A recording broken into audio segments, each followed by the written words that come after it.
Ito na yung chance ko para malaman ko kung bakit mo pinatay si Mama.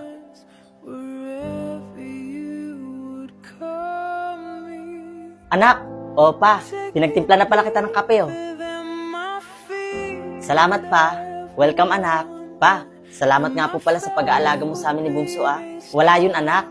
Mahal na mahal ko kasi kayo ng kapatid mo. Salamat po talaga, pa. Pa, ito nga po pala yung pinabili niyo po sa akin, bulak tsaka Band-Aid. Salamat, anak. Sige na, anak. Kumain na kayo doon ng kapatid mo. Sige po, pa.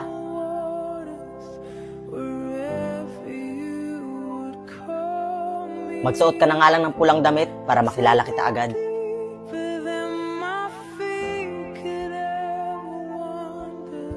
Opa, ba't